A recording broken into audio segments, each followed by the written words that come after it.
test 68A, reading, practice problem number 1. Practice problem number 1, we're going to use the genius mapping technique for prose fiction. It's a big picture question.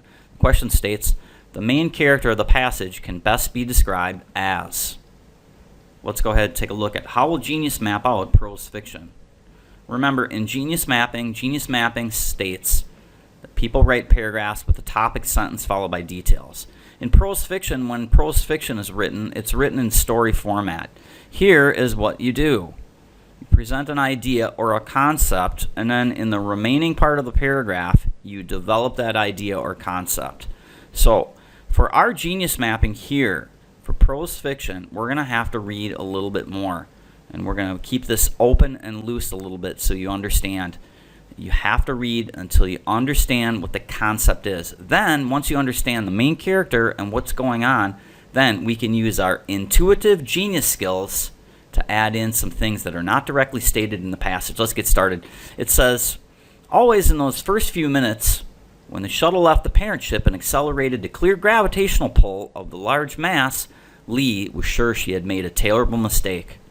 First things first, Lee is the main character here.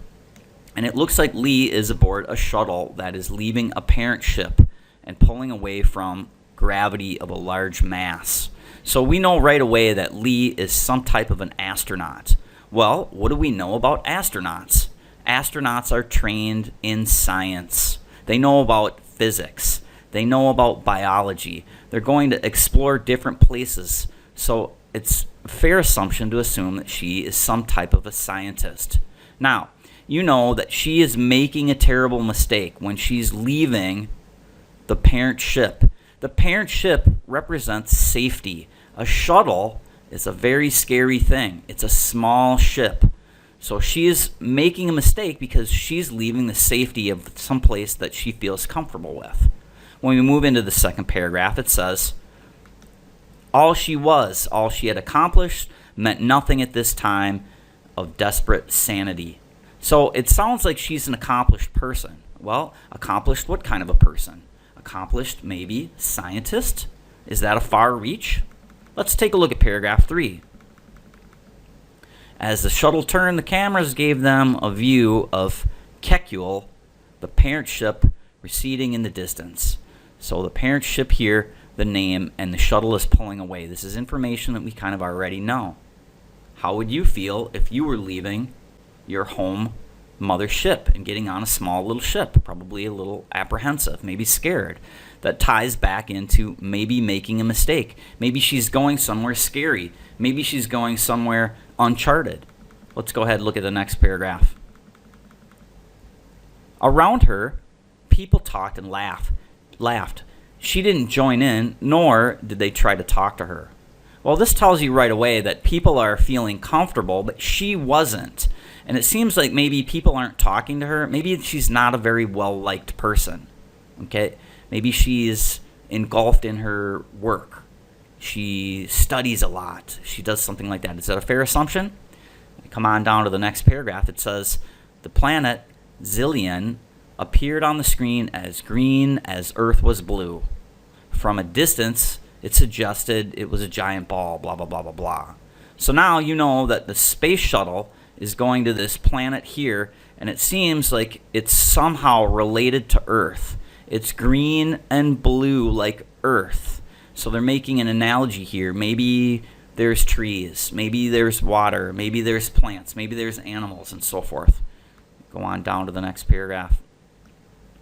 Hours passed. Polar caps and land masses came into focus. Ah, we were right, weren't we? It's kind of like planet, kind of like Earth. Maybe she's going to go study the things that are on that planet. Let's go ahead and look at the next paragraph.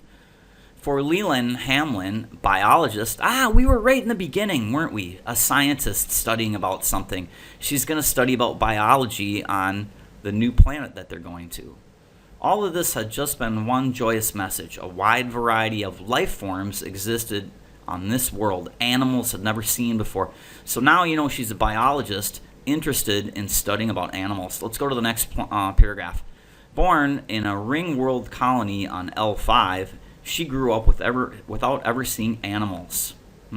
So she grew up on this planet that never had animals, and now she's traveling back to a planet that she's studied about these animals but never seen them firsthand because she's a biologist dealing with animals. Let's go to the next paragraph.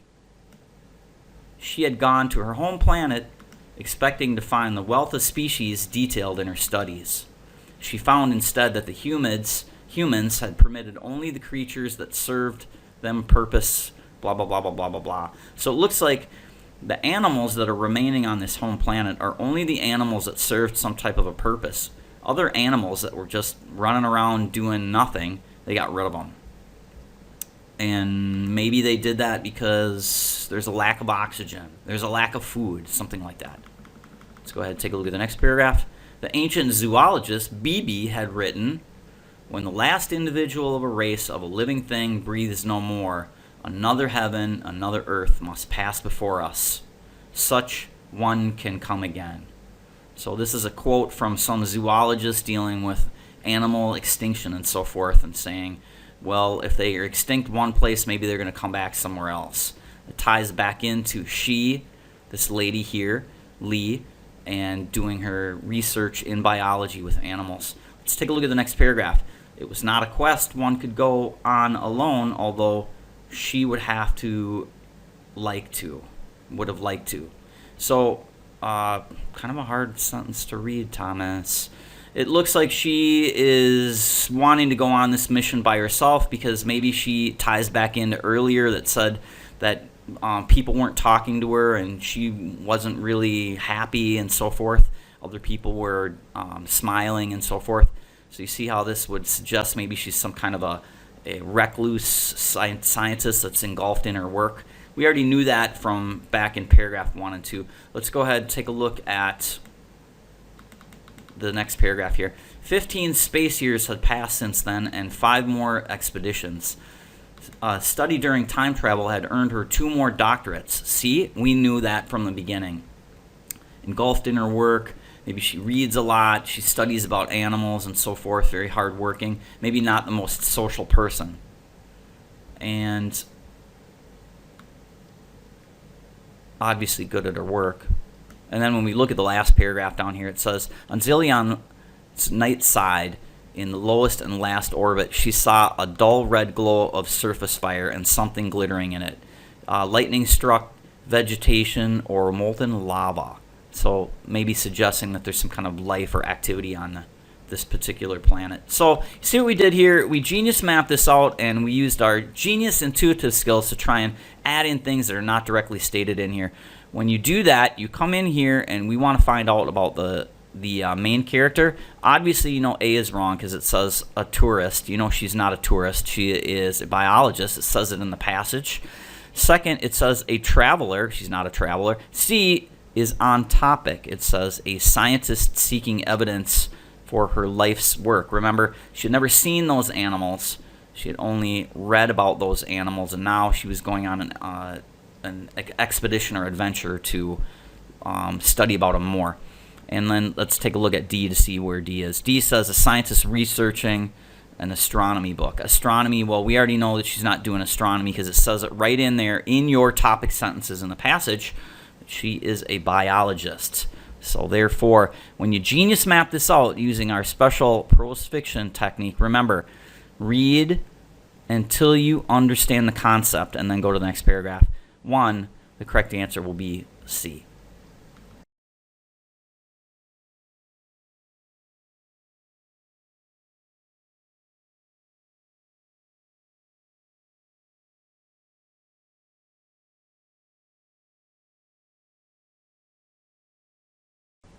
Test 68A, reading, practice problem number 2. Practice problem number 2 is a line reference question. It's asking us about a whole paragraph.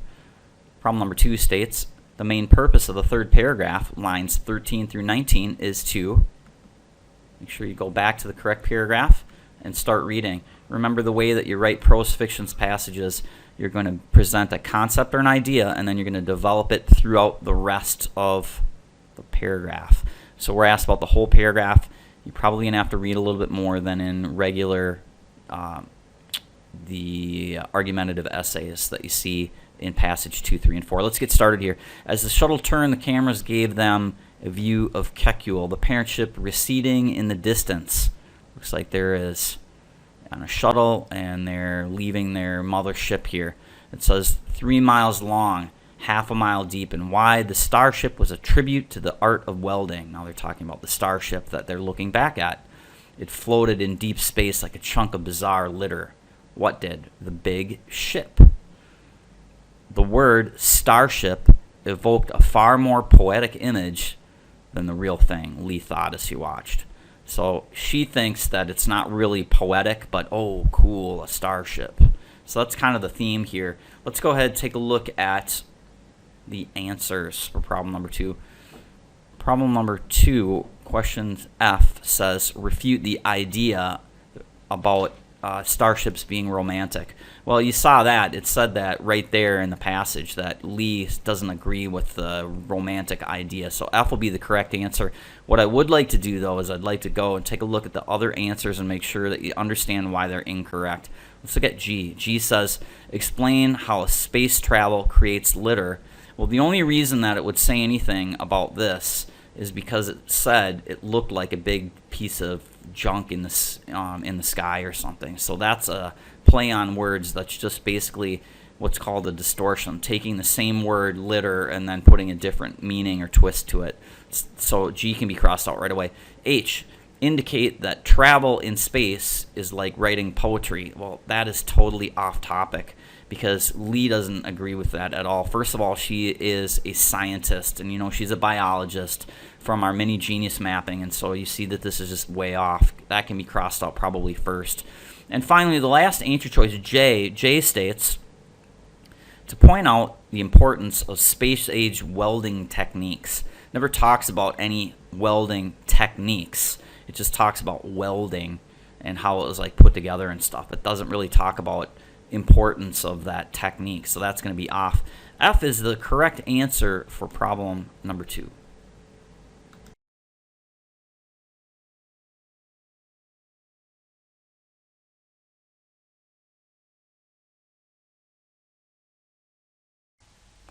Test 68A, reading, practice problem number 3. Practice problem number 3 states, the main purpose of the 7th paragraph, lines 41 through 47, is to, this is a line reference, we need to go back and read the whole paragraph. Remember how you genius map for prose fiction. The paragraph will be written with an idea or a concept, and then the rest of the paragraph will be details that will develop that idea. So you need to read until you understand what the concept is. Let's go back up to line 41. When we go to 41, we're going to have to read a considerable chunk here. For Leland Hamlin, biologist, all this had just one joyous message. So the good stinky rule says the main subject is this biologist, and she's going to be happy about something. There is a wide variety of life forms that existed on this world, animals that had never been seen before, and unique and fascinating. The archives reported only the lower life forms here, but it's a structural clue. Remember, we call these flip-floppers.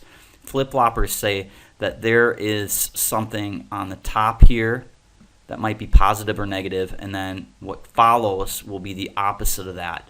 That might be positive, and then that might be negative. So we already know that this is a joyous message, so we're going to label this positive. So we know that what comes after the word but is probably going to say something that is somewhat negative. So let's go ahead and see. To her, that proved nothing. 500 years earlier, tests had been crude and blah, blah, blah, blah, blah, and unreliable. So they're saying that 500 years ago, they had done some research on this planet about animals, and they found, some stuff. But the tests were primitive, crude, and they were unreliable. So you see how that word right there gives you the gist of the whole passage there. Let's go back down and take a look at the problem we're working on here. Problem number 3. So, question number, letter A says, explain the difference between higher and lower forms. No, that's off topic. That can be crossed out right away. B says to compare modern and historical science tests on that planet. Nope, that's not true. C says indicate Lee's great hope for an earlier report on Xylon that had been inaccurate. Remember, this does exactly what we saw in the passage. The word but. We had something joyous on the top, and then we had inaccurate on the right-hand side. So positive going to negative.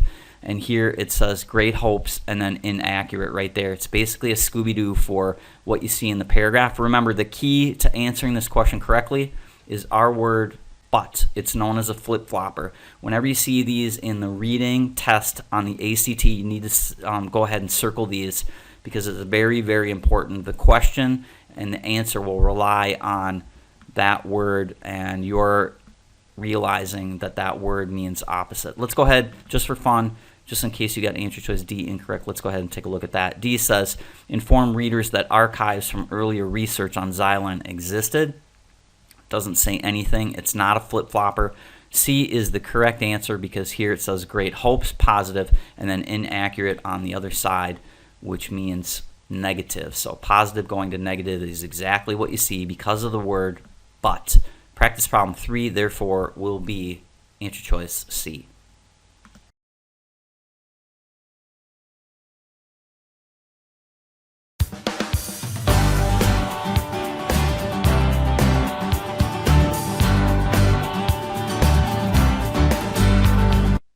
Test 68A, reading practice problem number 4. Number 4 is another line reference. It states, in the passage, the quotation from BB, lines 61 through 64, is most likely included to make the point about. Let's go up to line 61, read, and then remember Scooby-Doo. You're going to look for something that says the same thing that uses different words. Here's what it says from BB. BB says, the ancient zoologist BB had written, when the last individual of a race of living things breathes no more, another heaven and another earth must pass before blah, blah, blah, blah, blah, blah, blah. The last individual of a race of living things breathes no more. That means that they're not around anymore. So we're going to preface our answer by looking for something that says the same thing as what we just said. Remember, Scooby-Doo is the key here. You're going to look for one of the answer choices that says the same thing but uses different words, and they're going to test your vocabulary. So F talks about the mechanics of breathing. No, we're talking about animals going out of existence. G, extinction of animal species. We're right on track. Breathes no more, that means that they're going to be dead. That means there's going to be no more of them. They're going to be extinct, and it's talking about species and animals because that's what BB is, a biologist. G is the correct answer. Let's look at the other ones just for fun. Answer choice A says the last human being in the galaxy. Well, you already know that it's not really talking about humans here. It's talking about BB is a zoologist. So humans, zoology, that doesn't match. Animal zoology, that would be a Scooby-Doo for the same thing. Let's look at the last answer choice here so you can see why J is wrong. Makes the point, beliefs of ancient zoologists. That's off topic. That's a little bit closer, but the best answer choice here for answer choice problem number 4 is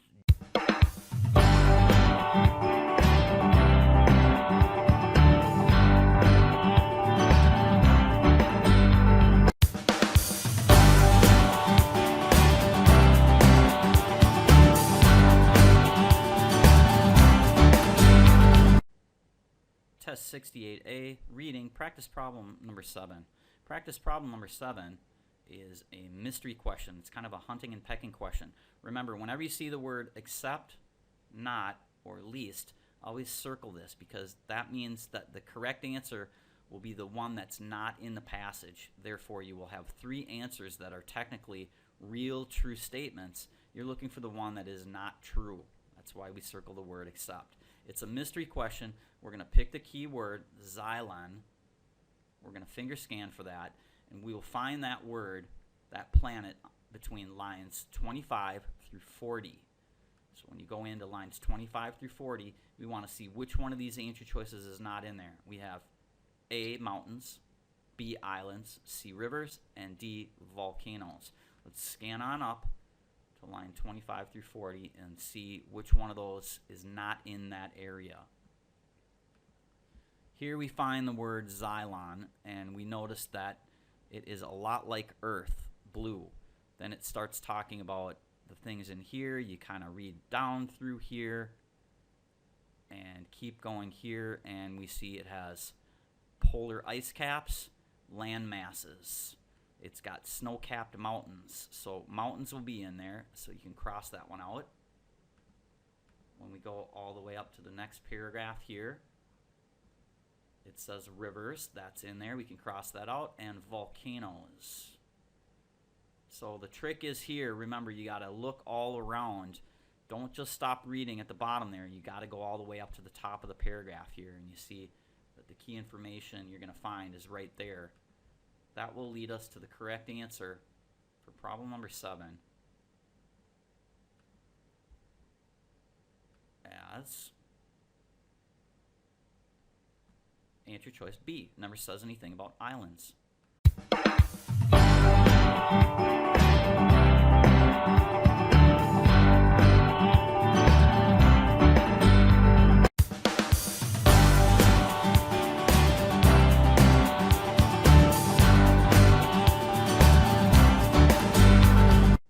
Test 68A, reading, practice problem number 8. Number 8 is a line reference problem. As it's used in line 47, the word crude most nearly means, let's go up to line 47 and read the surrounding area to get a feel for what they're talking about here. In line 47,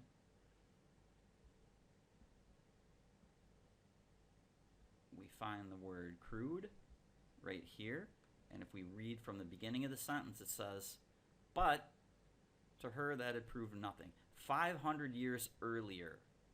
So we know that crude deals with tests that are 500 years old. What do you know about tests that are 500 years old? Keep that information. And let's scan on back down to problem number 8. And Scooby-Doo it into the correct answer. Tests that are 500 years old are primitive. 8, the correct answer will be answer choice G.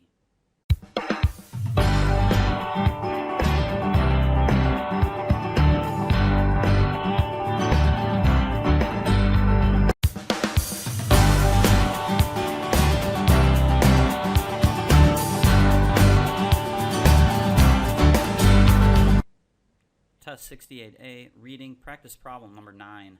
Problem number 9 is a mystery question, and this is a double Scooby-Doo mystery question, so it is rather difficult to finger scan for. Let me show you how I did this. Here's the question. The passage makes it clear that animals have disappeared on Earth due to the... So first thing that we want to do is we know that animals is a keyword we could finger scan for. Earth is another word we could finger scan for, and disappeared is another word that we could finger scan for. Now the problem with this in prose fiction, sometimes they don't give you the exact word to finger scan for. This is a roadblock question. I call it a double Scooby-Doo. So think of the 3 words that we just listed off, animals, disappearing, and Earth. And when we go back up into the passage, they're going to take those words and put a spin on them. They're going to say them in a different way. So first of all, remember from our genius map, we have the lady is a biologist on a space shuttle going to a different planet to explore about the different animals. So right away here in line 55, her home planet, that's a Scooby-Doo for Earth. That will lead us to the correct area. And creatures is another word for animal. So that will lead us to the correct area here. And disappeared is another word for extinction, which is extinct right here, disappearing. Those are all double Scooby-Dooed. So the correct paragraph that we're going to need to get the answer out of is line 55 through 60. Let's go ahead and read that. She had gone to her home planet expecting to find the wealth of species detailed in her studies. She found instead that humans had permitted only those creatures which served them to survive. The rest were extinct and had been for generations past. The child in her never quite forgave her ancestors for that crime. The correct answer will come, therefore, 55 through 60. Let's go on down back to problem number 9 and see which one of those answers is reworded. It's an easy rewording for that. Answer choice D says human selection of useful animals. You saw that right down towards the bottom, line 58, 59, and 60. Answer choice C talks about vegetation. That's off the topic. Volcanoes is off the topic, and BB is from the wrong paragraph, which is off topic as well. 9, the correct answer, therefore, is going to be D. It's a double Scooby-Doo. It's kind of one of those problems that I would save towards the end of the passage. 9, D.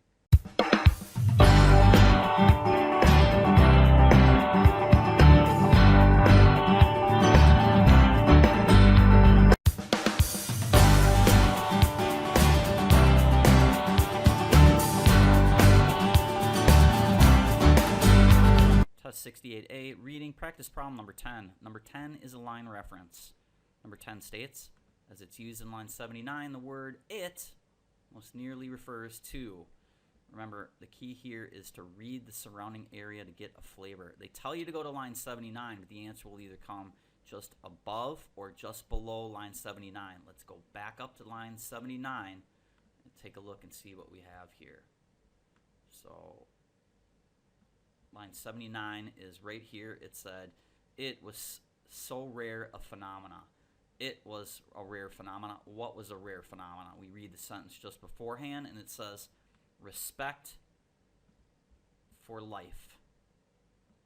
That gives us a flavor of what they're talking about. Let's scan on back down to the answer choices and see which one deals with respect for life. Problem number 10, F says the phenomena of life. The good stinky rule says that both of these answer choice and the passage are going to be positive. That means that we know the answer F is positive because the passage is positive. Is there anything that's negative in here? The night side of Xylon. The night side of Xylon to me seems kind of more neutrally, more dark, evil. Seems a little on the negative side. I could cross that one out. Time passing, that doesn't deal with the phenomena of life. F is the best answer choice for practice problem number 10.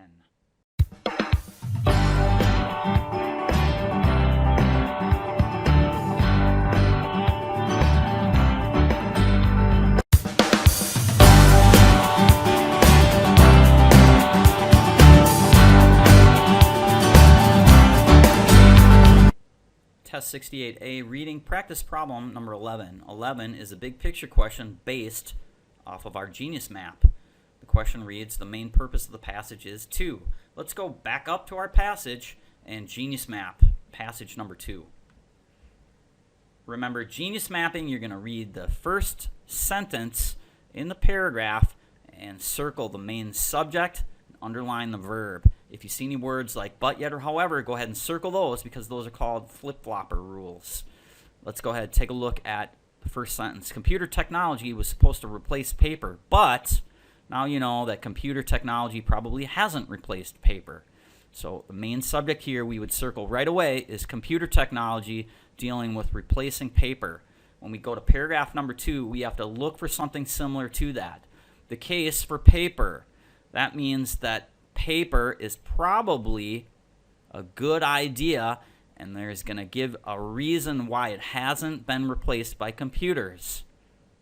Eloquently, it's positive. Use the good stinky rule. Now they're going to give you some more information about why paper is good and why computers haven't taken over the process that is used to write stuff down.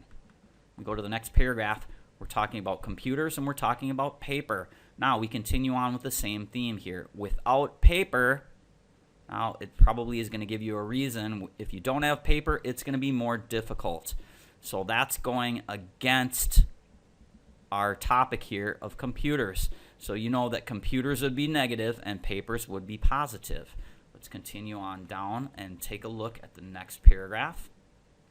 Argument for paper. Paper enables a certain kind of thinking. Enables, it's positive. So this is an argument saying, hey, process of using paper, writing stuff down, actually physically having something in front of you is better than having something on a computer screen. It's positive. We go to the next paragraph. We start off the paragraph with a flip-flopper. That means it's going to flip. Your topic sentence here, paper enables a certain kind of thinking. So now they're going to say something opposite of that. But why do we pile documents instead of filing them? Okay, piling documents sounds negative. Paper that enables thinking is positive. You see how it flip-flopped there? Now it's going to talk and give you more reasons why people pile documents as opposed to using a computer and so forth. Let's go on down and take a look at our question, big picture question here. It looks like our general good stinky rule, looks like this passage is going to be positive. It's an argument saying, hey, people use paper, and paper, even though it's old school, it still is better than computer technology. So our topic has got to be on target with that. Let's go ahead and take a look at our answer choices. A says, encourage readers to embrace computer technology. That's opposite of what we've seen. We can cross that out right away. Answer choice B. B says, encourage Western countries to be more aggressive in promoting paper recycling. Paper recycling is off topic. Just like answer choice A, computer technology, that is wrong. Answer choice B is wrong because it's off topic. C says, acknowledge that in modern workplace, paper still plays a vital role. Modern workplace, dealing with maybe, oh, how come modern workplaces don't use computers and they use paper? That is on topic and our correct answer when you genius map it out. Let's take a look at D just for fun. D is also incorrect. D says, describe new technology available to knowledgeable workers who prefer to work on paper. That is off topic. New technology, off topic. 11, answer choice C is the correct answer.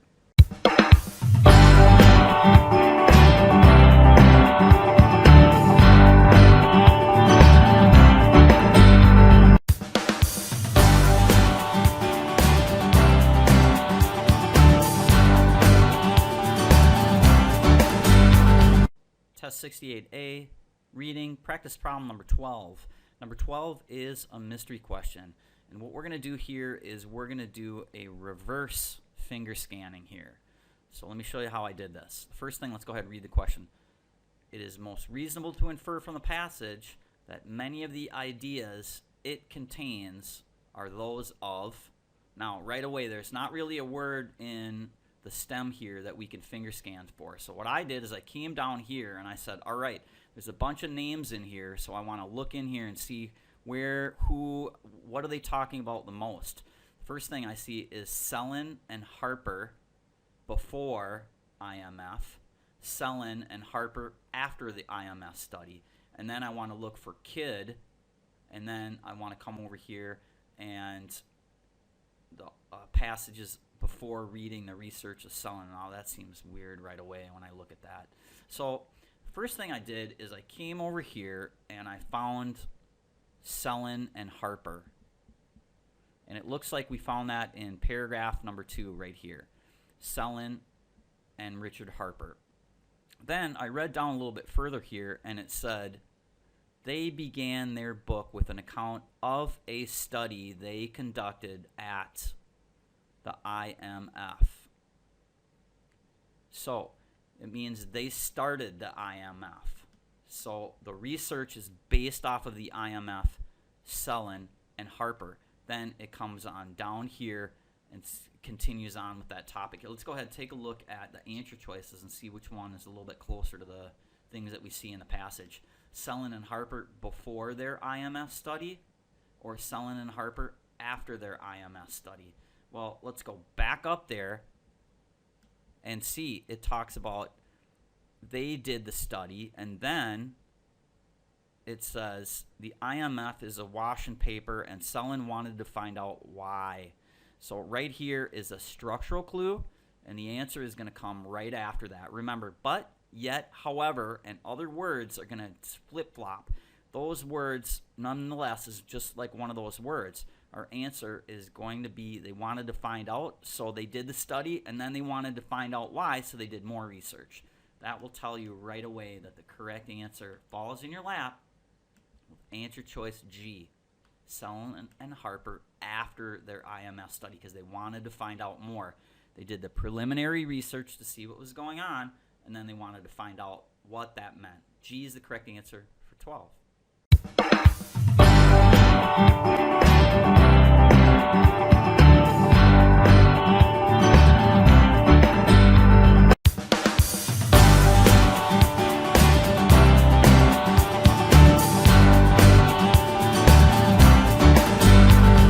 Test 68A, reading practice problem number 13. Number 13 states, information in the passage suggests that Sellon and Harper's findings at the IMF conflict with the notion that. Now make sure you read this question carefully. This question, chances are, if you got it wrong, you didn't understand what they were asking you in the STEM. It's a mystery question. You're going to finger scan for the keyword. I picked the keyword as being IMF. When you go ahead and finger scan from the top to the bottom, left to right, say the word IMF, IMF, IMF, all the way down, you will locate the word IMF on line 21. Right here. You'll notice that on line 24, we have a structural clue, nonetheless. Nonetheless is a flip-flopper, just like the word but, yet, and however. That means what you see here and what you see here are going to be opposite. So let's go ahead and read this sentence here. It says, they begin their book as an account of study of conflicted in IMF on Washington, D.C. Economists at the IMF spend most of their time writing reports on complicated economic questions, work that would seem perfectly suited for sitting in front of the computer. Nonetheless, the IMF is awash in paper. So it looks like the work that they do should and could be done on a computer, but it's not because it's awash in paper. That means that they're doing all this work on paper, not on the computer. You see how this right here, structural clue, will lead you to the answer. Now, we're looking for something that's going to conflict with people being up to their ears in paper. Which one of those concepts is going to conflict with that? Remember, that's what the question is asking you. Let's read it again to make sure you understand it. Information in the passage suggests that Sellon and Harper's findings at the IMF conflict with the notion that, oh, well, it should be done on a computer, but it's not. That's the conflict. Let's look for an answer that restates that. A says computers have become a part of a modern workplace. That's not a conflict. B, revising documents page by page is time-consuming. That is not a conflict. C, the use of paper has increased in the workplace. That's not a conflict. D says complex reports are largely the product of solitary hours at the computer. That is a conflict from what they found. They found that they should be doing it at the computer, but they're not. They're awash in paper. That means they're up to their ears in paper. This is the correct answer because it's the only one that presents the conflict. Answer choice D is the correct answer. Make sure you understand and read the question stem. D is correct for 13.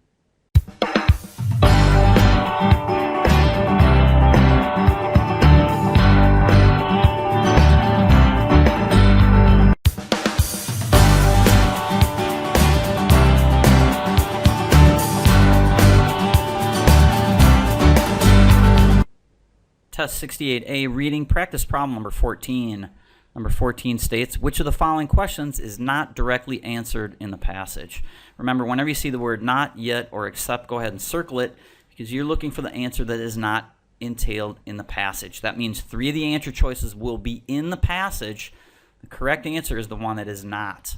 Here is what I did. I came over here and did something called reverse finger scanning. Whenever I see the word not, I know I'm going to have to look around in the passage. I usually will save this one towards the very end. That means I've gotten a chance to answer all the other questions and got a roadmap and a lay of the land. I understand I've looked and answered questions, and I maybe have run across some of these answers in the passage. So when I did that, I noticed that we see this is italicized, the myth of the paperless office. So I came over here and I tried to locate this either finger scanning or by memory when I came across it somewhere else. Let's go ahead and see, is this in the passage or not? Who wrote the myth of the paperless office? Go back up to the top here. You see in paragraph number 2, the topic sentence here is the myth of the paperless office. It just so happens to be the authors of the paragraph, Sellon and Harper. That whole passage is about those two. So you know that that's in there, and we're looking for one that is not in there. So that means that will be crossed out right away. Answer choice G talks about artifacts. So if you didn't see this when you were answering other questions, you can go ahead and say artifacts, finger scan for artifacts. Starting at the top, artifacts, artifacts, artifacts, all the way down. Notice that we find the word artifacts right here on line 60. Be aware, it's hidden on the side in the gutters. Remember, kids, words that are hidden are hard for our eyes to see because of something called eye tracking. They hide words that are important for us to find on either the sides or the first sentence or the last sentence in the paragraph. Artifacts is in there. We're looking for one that is not. Answer choice G can be crossed out as well. Answer choice H, the key word here I finger scanned for was digital documents. When I came back up to the passage here, I found digital documents, as I said, digital, digital, digital, digital, digital, digital, and I found it here on line 51. That is in there as well, and therefore that cannot be the correct answer because we're looking for one that is simply not in there. That means answer choice J is the correct answer because it is not in the passage. 14, therefore it will be J.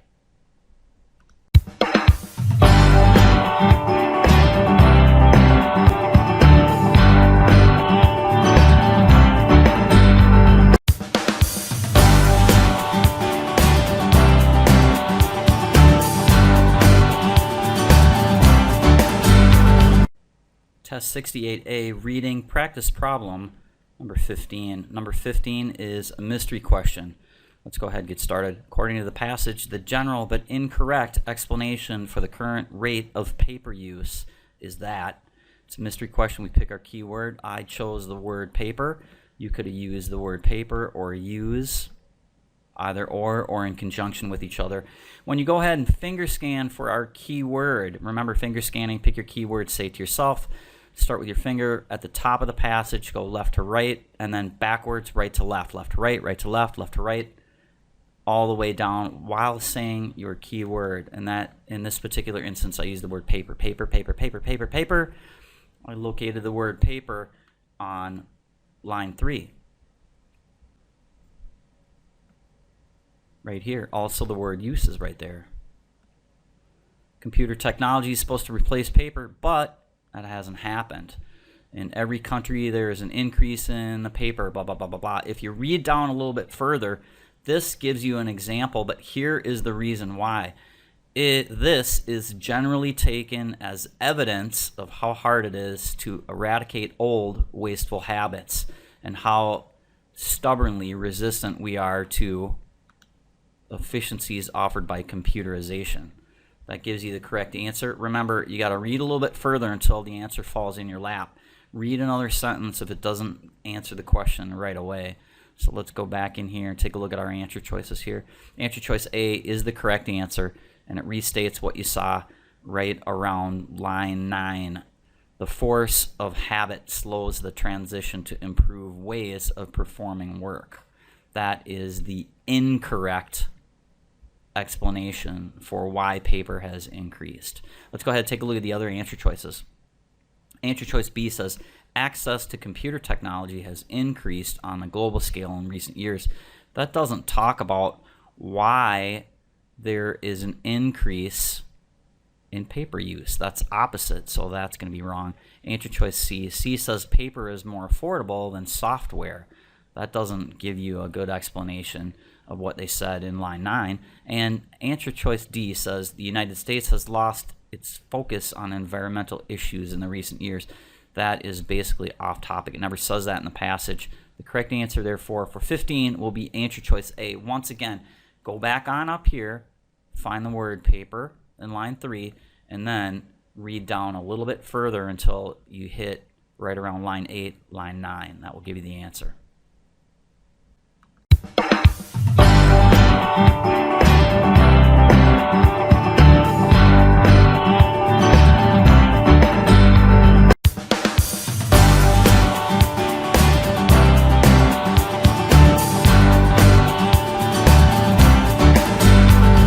Test 68A, reading, practice problem number 16. Number 16 is a line reference question. It says, which of the following best summarizes the first paragraph? Remember how people write paragraphs, topic sentence followed by details. So the best place to start is start with our topic sentence. Let's go on back up to paragraph number 1 and read the topic sentence. The topic sentence says this: computer technology was supposed to replace paper. We see a flip-flopper here, the word but. Remember, but, yet, and however. That means that the sentence before and the sentence after will be opposite of each other. ACT likes to use these words, but, yet, and however, because kids don't read attentively. That means they don't see this, they don't realize that this sentence and that sentence are contrasting each other. They mean opposite things. Here we have a sentence that says, computer technology is supposed to replace paper.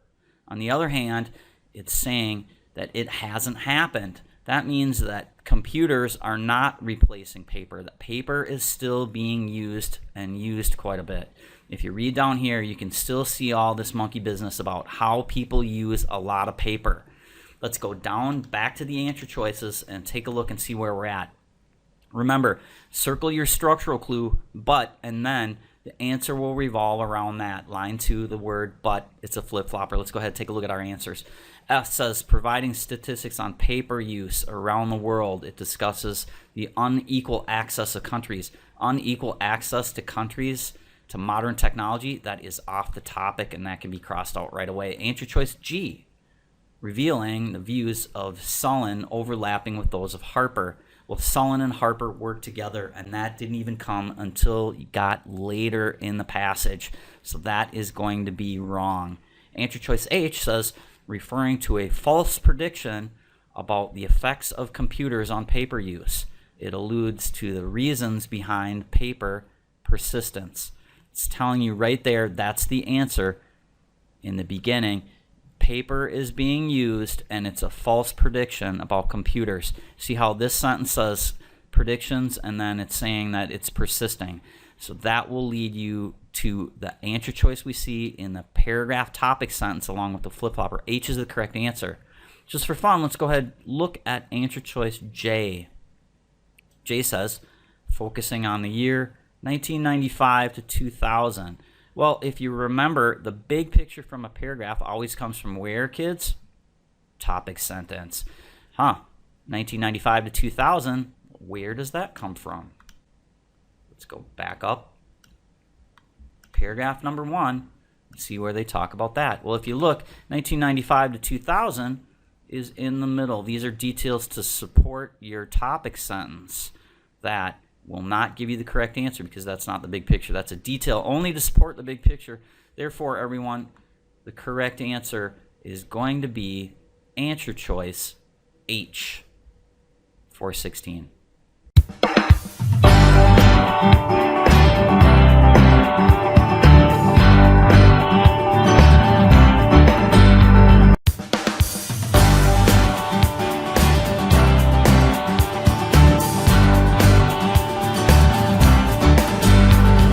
Test 68A, reading, practice problem number 17. Number 17 is a mystery question, and what I did here is I reversed finger scan the answer choices.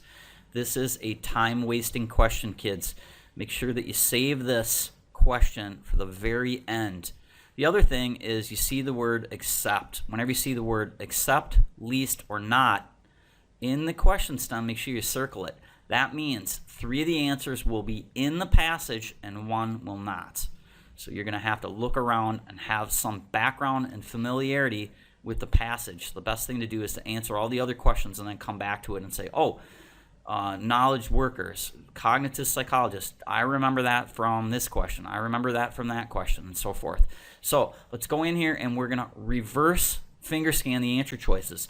That means you pick this word, knowledge workers, and you're going to go ahead and finger scan from the top of the passage all the way to the bottom, or remember in the general area where you saw that. If you do that, you will see that knowledge workers comes from line 73. That is in there, and therefore we're looking for the answer that's not in there, so that can be crossed out right away. Right here, knowledge workers on line 73. Let's take a look at the next answer choice. The next answer choice, cognitive psychologist, comes from line 12. Come on back up to the beginning of the passage here. You see that in line 12, cognitive psychologist, that's in there. We're looking for one that's not in there. That can be crossed out as well. The next answer choice, ergonomic experts. That comes from right here. Notice it's on the side on line 13. That is in there, so that can be crossed out. That will leave us with the only other answer choice that's left. Answer choice D is the correct answer, because that is the one that is accept or not. So make sure you circle that. 17, therefore, is D.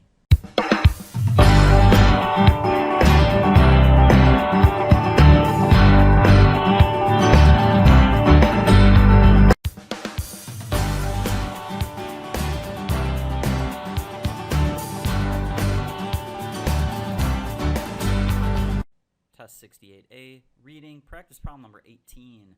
18 is a line reference question. It states, it is most reasonable to infer that the process described in line 29 through 40 is one that the author of the passage views with, we're going to go ahead and take a look at our topic sentence in this particular paragraph. Let's go back to line 29. Here is line 29 right here. Let's go back and take a look at our topic sentence. And it talks about our topic sentence right here. The case for paper is made most eloquently in this article. Eloquently is positive, so we can use the good stinky rule. We know that the details here are going to be positive. So when you come on down into the passage, we should look for an answer choice that's positive. Answer choice F says dismay. It's negative, so we can go ahead and cross that one out. Answer choice J says concern. When you're concerned, that's negative. Cross that one out. We're left with answer choice G and H. Let's go ahead and take a look at both of them. G says excitement over groundbreaking approaches, or H, appreciation for the collaboration among those who produce sophisticated documents. Let's go back up into 29 and see which one, are they excited or appreciative?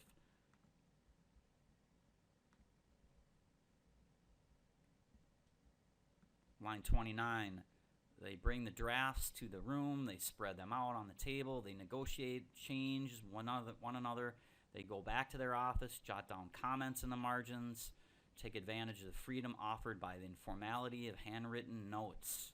Is that appreciative or excitement? Well, it doesn't sound very exciting to me. So, appreciation, it's positive. They take advantage of it. Advantage, appreciation. You see how those kind of go together? The correct answer, therefore, for this particular problem will be answer choice H for 18.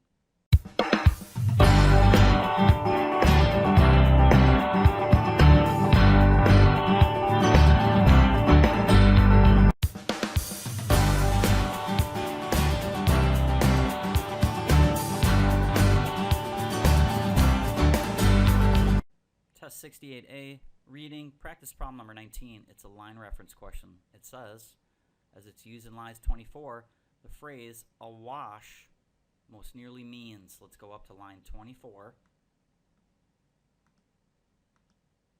And in line 24, you can see the word here, awash. Remember, our good old friend, structural clues. The word nonetheless means this sentence and this sentence will be opposite of each other. So if you're looking for a vocabulary word here and you don't know what awash in paper means, you can go ahead and look on this side. This will give you the definition of what the opposite of awash is. It says economists at the IMF spend most of their time writing reports. Complicated questions would be suited for sitting in front of the computer. So they should be writing reports that would be great. The report that they're supposed to write would be perfect if you wrote it on that computer. The report is exactly what you should do on a computer, but they're awash in paper. So what's the opposite of writing on a computer? Writing on a bunch of paper. So that means awash means there's a lot of paper, because it's the opposite of writing on the computer. Why do I say that? When you write stuff on a computer, there is no paper. You with me? Let's go ahead and take a look at the answers. When you come on down to the bottom here, you can see that the word awash is going to mean a bunch of paper. So A, disoriented by? No. B, characterized by an abundance of? An abundance of paper. It's the opposite of being on the computer. So answer choice B is going to be the correct answer for 19. Let's take a look at C and D. Clearing away unwanted qualities of paper. No, that would be going in the same direction as a computer, because when you use a computer, you are not using paper. So that is definitely wrong. Remember, the whole thing is based off of the structural clue nonetheless. What's on the left and what's on the right have to be opposite. Here, limited by the number of paper, limiting the number of sheets of paper, and the computer, that doesn't make any sense at all. B is the only one that makes sense using the structural clue nonetheless. 19 is B. Remember, structural clues, the answers will fall right around those words, so it's important when you see the word but, yet, however, and some other ones like although and nonetheless, circle them because the answer is based off of that particular word. 19B.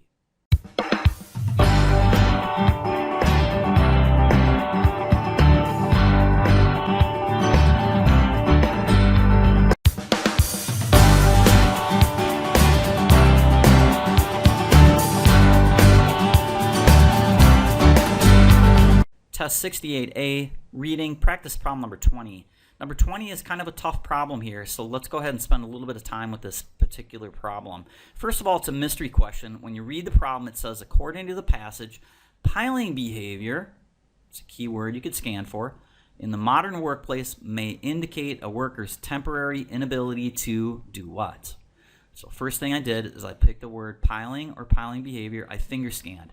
I went to the top of the passage and said the word piling, piling, piling, left to right, right to left, until I found that. And I found that word piling, and actually piling behavior, I found on line 61. Then, see it right here? Then I read the sentence. A group of leading computer companies studied piling behavior several years ago. They found that even the most disorderly pile usually made perfect sense to the piler. Over time, piles got broken down and reassorted. Why would you reassort something? When I reassort the furniture in my room, it's probably because I don't quite like it. I don't quite have it set exactly the way I want it to be. See where we're going with this? You want to use your intuitive genius skills here. When you reassort something, it's not done yet. It feels like piles could get broken down and reassorted chronologically about documents and so forth. I feel like the reason it's piled is it's not quite, the process isn't finished yet. Whenever I put something in a pile, I'm not done with it yet. Otherwise, I would either throw it away or I would file it away. But I don't. When I pile it, I can right away use my intuitive genius skills to say that that process is not done yet. Okay? If you weren't able to derive that from the information that we just saw here, let's continue on. Read, read, read, read, read. Nothing falls in your lap. One of the tricks that kids have taught me over the years is read until something falls in your lap. Well, if you read, read, read, read, read, and then say, I don't really see anything that makes the answer pop off the page, when you hit the word but, that should send off warning signals. But is a flip-flopper that suggests what this says And what this says will be opposite of each other. That ACT loves using this word. The answer usually will be right around the word but, yet, or however if they put it in there, because kids don't pay attention. That's why ACT uses it to your disadvantage. Here's what it says. Why do we pile documents instead of filing them? They're going to tell you why. It says here, because it's an ongoing thinking process. Well, if it's ongoing, doesn't that kind of talk about what we talked about earlier? That it's not finished. If it's ongoing, you're still working on it. What are we going to do with that? Okay. 2 ways we found to find that the idea of piling, that's not quite complete yet.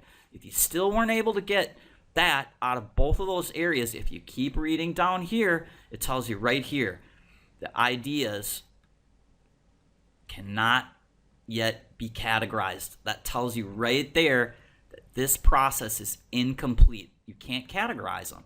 You come on down and take a look at the answer choices. 3 ways, 3 different places to find the correct answer on that. Answer choice G says categorization of a document or deciding what to do with it. You have an inability to categorize it or decide which way you're going to use it. We found 3 different ways to find the same answer. Remember, Scooby-Doo says the same thing but uses different words. 20, the correct answer, therefore, is going to be G. Let's look at the other answer choices to make sure that they're incorrect. The inability to spread out the documents on the table. Well, if you go back up here, it says in the passage that you can actually spread those out on a table. And where did I see that? I saw that stacking pieces of paper, different angles. Where did I see that? Spreading them out.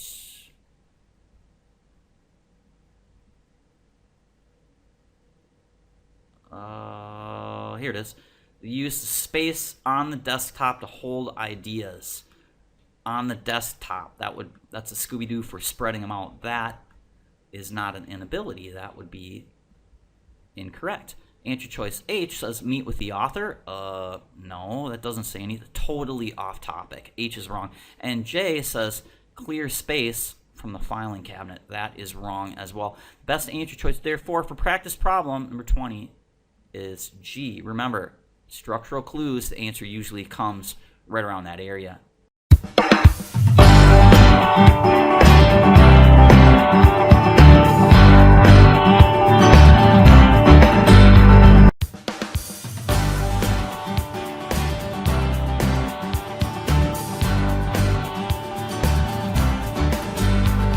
Test 68A, reading, practice problem number 21. 21 is a big picture question. We're going to need a genius map. Let's go back up to the beginning of the passage and genius map. Remember, genius mapping, quick overview, is basically reading the topic sentence, finding the main subject in the topic sentence, and then looking at the verb, connecting all the topic sentences together. Let's go ahead and take a look up here. First paragraph, sentence number 1 says, years ago a girl handed me a note and I was leaving, proud town of Albany, a tiny lovely little place, blah, blah, blah, blah, blah. Some lady got some kind of a note from a big state or something like that. I'm not really sure. I'll read another sentence. It says here, I'm glad to know that there is another poemist. That poemist is a girl. When we go to the next paragraph, the reoccurring theme in this paragraph is our lights would cross. Okay, it looks like this is a title. That girl had once stood out, I realized, upstairs, an interesting face in a classroom, okay? If you were struggling to make some kind of connection here, you could have done it this way. You could have said, there's a girl, and our lights would pass. There's 2 girls that meet each other, and then there's some kind of connection that they have here. When you go to the next paragraph, it says, I was fascinated with the earliest poems I had read. So now, this girl is reading early poems, maybe written by that same person. All right. We go to the next paragraph. If you're still a little bit lost, when you go to the next paragraph topic sentence, here we go. Bear with me. If you feel like you're lost, keep going. It'll fall into your lap. You're looking for reoccurring themes. The main subject for each paragraph topic sentence has to be the same. Here we talk about poetry. Poems are poetry. Now we could say, okay, so we've got 2 paragraphs that are about poems, and it looks like this is written in italics. Maybe this is the title of a poem. And maybe the girl is a poem writer. She writes poetry. Okay, if you didn't see it up here, you could have done it in the reverse process. Remember, be a little lost, get in here, find out the main subject is poem, get into the next paragraph, see that the main topic sentence talks about poems. You can reaffirm that by going to the next paragraph and seeing that this is about poetry. Good Stinky Rule says it's positive. Anyone feels poetry, alien, ominous form should consider the style which human beings think. Human beings thinking, you want to analyze, think about it. Okay? Go to the next paragraph. Topic sentence. Are we still talking about poetry? Yes, we are. Poetry, and we're analyzing. Analyzing and thinking, same thing. It's reoccurring. Go to the next paragraph. We still talking about poetry? Yes, we are. Poem. Looks like you're refusing the poem. Good Stinky Rule says that that's going to be negative. Go to the next paragraph. We still talking about poems? Yes, we are. Poems are poetry. And respect, that's positive. We put a plus next to that one. Continue on down to the next paragraph. And since now we live in a world where activities in one person's woods have a direct relationship on countries far away, have disappeared, rainforests in Mexico, Hawaii, weather, blah, blah, blah, blah, blah, blah, blah. So maybe they're trying to say something about this. Here's what I got out of it just by looking at all this poems, poetry, poems. Now they're making a connection. Maybe these poems are about different people living in different places and how there's a direct relationship between Hawaii and Mexico. Maybe I'm going to write about the same kinds of things. Maybe Hawaii and Mexico have warm weather in common. And maybe people that live in Hawaii and maybe people that live in Mexico wear t-shirts because the weather is so hot. You can assume that they don't wear snow boots there. Kind of see where I'm trying to go with this? This is a title. Maybe lights would cross. Maybe there's some kind of commonality here between Hawaii and Mexico and different places, different people, and so forth. So that's what I got out of the genius mapping. When you come on down here, let's look at the first question, problem number 21. Which of the following quotations from the passage best expresses the main idea? The main idea should be something about poetry, and maybe there's some kind of commonality in people writing poetry. There's something in common. Let's look at answer choice A. A says, years ago, a girl handed me a note. I was always leaving the proud town of Albany, a tiny, lovely place far away from a big city, lines 1 through 3. I don't really think that has anything to do with like commonalities in poetry, so that's not sure on that one. Let's look at B. How many lights I have missed. That one seems weird. Get that out of there. It doesn't have anything to do with poetry and some kind of connection. C says, one of the first books I loved in my life was a thick gray book, blah, blah, blah, blah, blah, blah, blah. Favorite poems of old and new. It doesn't really talk about making some kind of connection between relationships in different places. Hawaii, Mexico. Remember, the last paragraph is going to be your concluding paragraph. There'll be important information, so it's important that you understand what that topic sentence is doing. Answer choice D. Our words and images, land to land, era to era, shed light on one another. Our images, maybe the images inside the poems, maybe the topic about the land to land, the era to era, shed light on one another. Let's go back and look and see how this totally is what it is right here, this paragraph. Since now we live in a world where activities in one person's woods have a direct relationship on other countries far away. See how that's just the best answer choice here, D. Images, land to land, era to era. 21, genius map this out.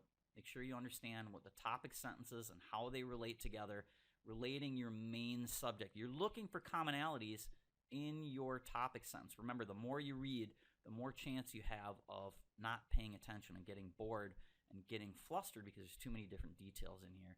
This is basically about poetry and making connections between poetry here. D is the correct answer for 21.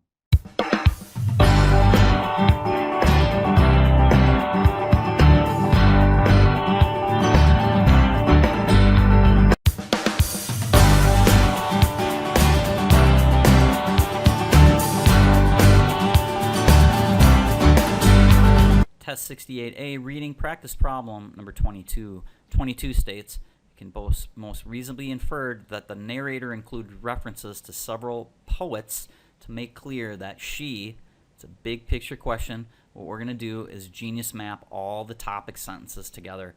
We're looking for the narrator's references to several poets. Why is the narrator referring to all the different types of poetry? Let's go back up in here and take a look at the topic sentences. Years ago, a girl handed me a note leaving the town of Albany. We see the word poemist here. Our lights would cross. It's a title. Maybe it's a title of a poem.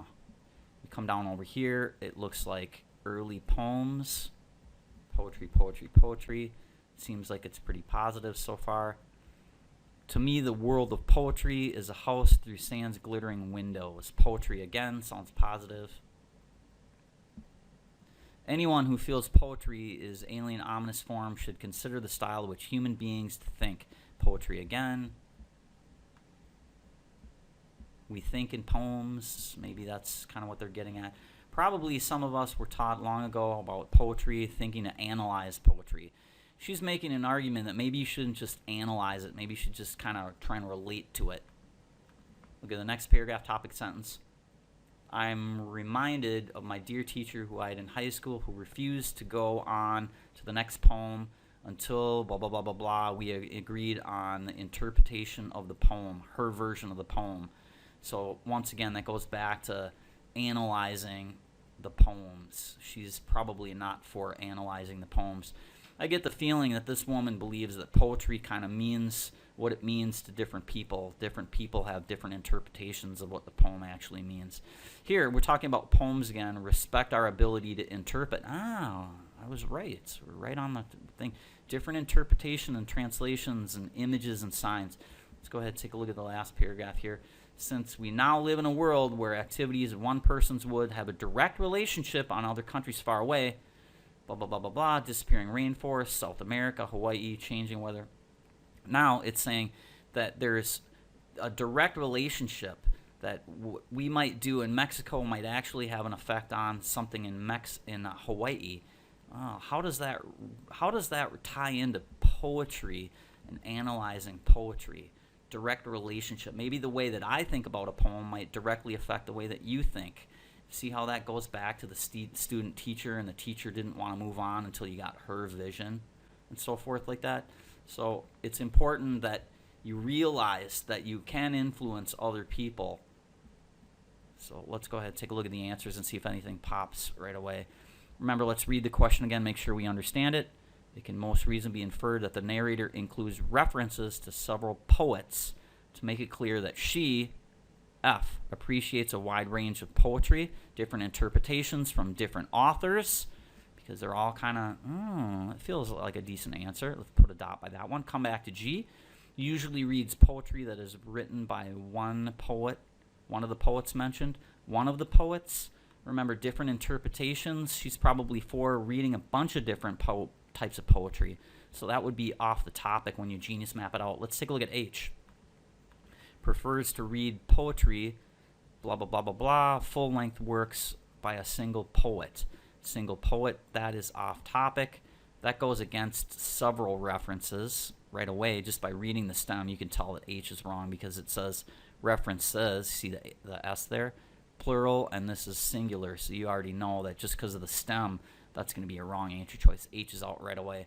Answer choice J says prefer Syrian poets to American poets, such as Carl Sandburg and Emily Dickinson. Well, that seems too specific. And remember, once again, when you genius map this out, it's like different interpretations of somebody writing poetry. You can translate this and analyze this, interpret it in your own way. The best answer choice, therefore, once you genius map and get a flavor for the passage, is an appreciation for a wide range of poetry. if you didn't see this, you could come over here and look at this particular paragraph, because this one is a very important one where she talks about her students. Poetry, we're taught long and hard the poetry was a thing to be analyzed. We lost our ability to find it, blah, blah, blah, blah, blah. Appreciative, sometimes. It says, I love to offer students a poem now and then that I don't really understand. It presents them with an immediate opportunity of being smarter than I am. So right away, she's talking about, once again, analyzing and interpreting it through your own vision, through your own eyes, and so forth. Therefore, the correct answer, the only one that is the best choice for this one, for 22, will be answer choice F. Remember, genius mapping, kids, help you get through the material quicker, plus answer the question.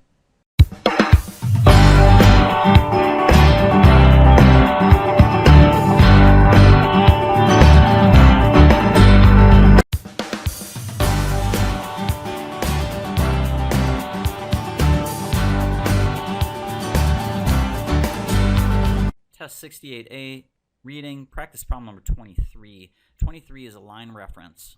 23 states, it can be reasonably inferred that the narrator's perspective on poetry is most different from that which of the following people. Remember, when you genius map this out, we saw that this particular person believes that poetry should be seen and read and understood through your own eyes. Our ability to interpret and translate.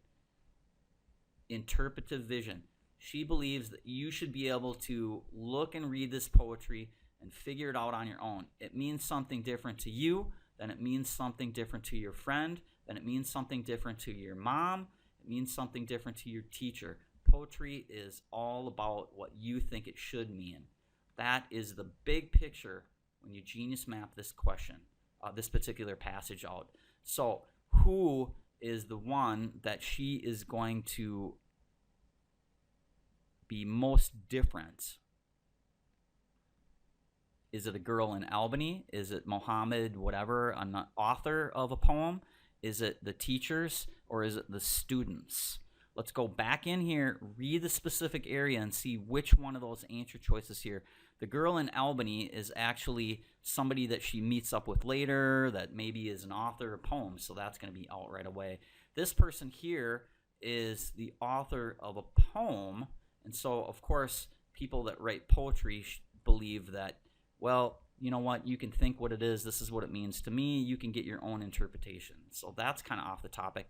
Let's take a look at answer choice C, because that seems like a good answer choice.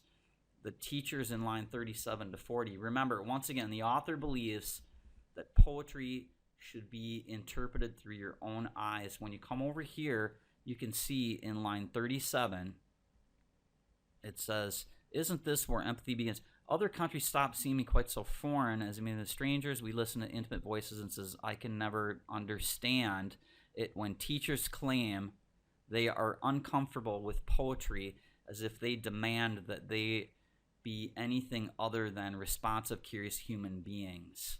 So you see how I can never understand. She directly disagrees with the teachers right here. So you read that area, line 37, and see right away, I can never understand, which is a Scooby-Doo for disagreeing. That will lead you to the correct answer for this particular problem as being C for 23.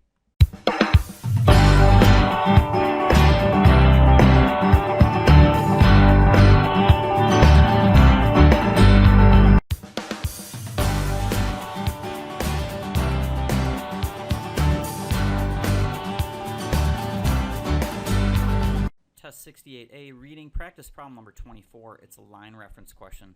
A line reference question here, what we're going to do is go ahead and read this and then go back to line 18 through 21. The narrator's statement in line 18 through 21 most nearly means that she feels connected to people simply through, let's go back up there,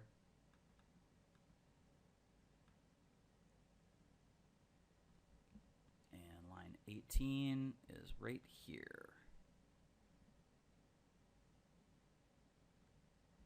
How did other people live their lives? Just the sense of so many other worlds out there. Beginning with the next house on my own street gave me great energy. How could anyone ever feel lonely? Feels like she's connected to people. You're not lonely. There's a connection there. Opposite of being lonely is being connected to somebody. Your own street, another world, another place, or something next door, and so forth. Let's go ahead and take a look at the answer choices and see if anything pops off the page when you look at that. Connection, we're Scooby-Dooing that feeling connected to. Knowing the details of other family history, that doesn't really make me feel connected. Sometimes people have skeletons in the closet. Maybe there's some things I don't want to know. Answer choice G, conversing with them occasionally. Does that make you feel connected when it's occasionally? No, that's opposite. That can be crossed out right away. H, being aware of their existence. When you're aware of other people in a different part of the world, you feel like they're connected. Hey, I know something about Japan. Hey, I know something about Brazil. And when I run into a Brazilian person, I can say, oh yeah, Rio, Maracanã Stadium, soccer. Yeah, I have something to talk to them about. Being aware of their existence makes me connected to them in some way. H is the correct answer. But just for fun, let's go ahead and take a look at J and see if J has anything to do with connected or feeling some kind of a connection with people. J says, teaching them about poetry. Well, I know the whole passage is about poetry, but that's not what the question is saying here. The question is asking you about line 21, 18 through 21, and how she feels connected to people, not through poetry, but just being connected in general. Remember, connection. Let's go back up there one last time and make sure you see this.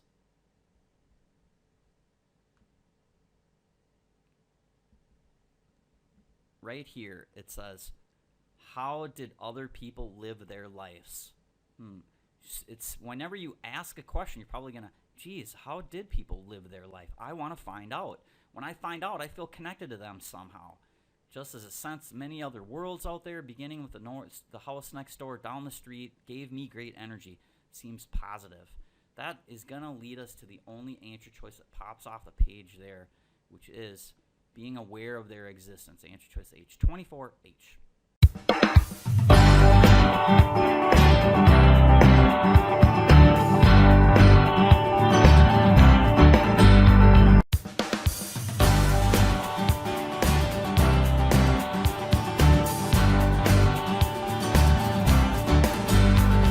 Test 68A, reading, practice problem number 25. It's a line reference question.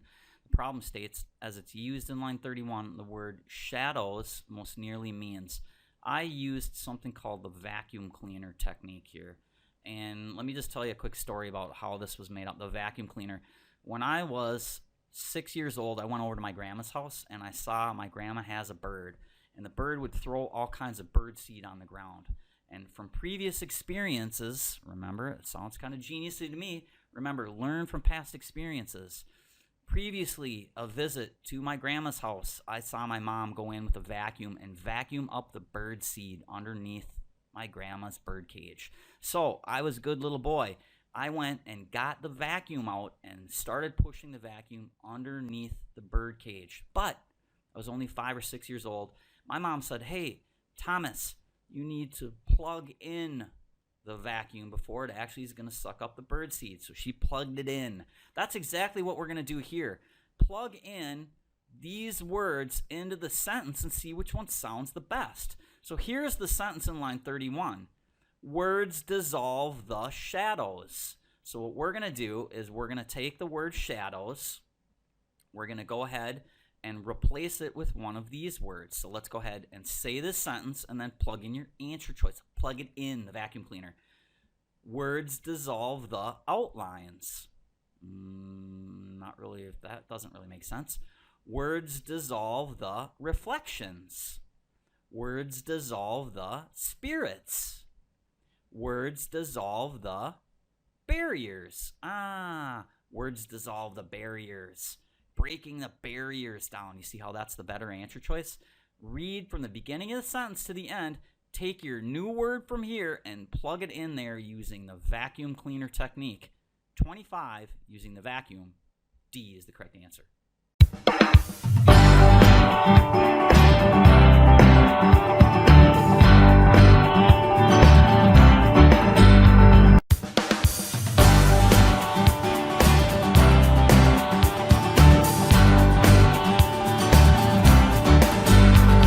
Test 68A, reading, practice problem number 26.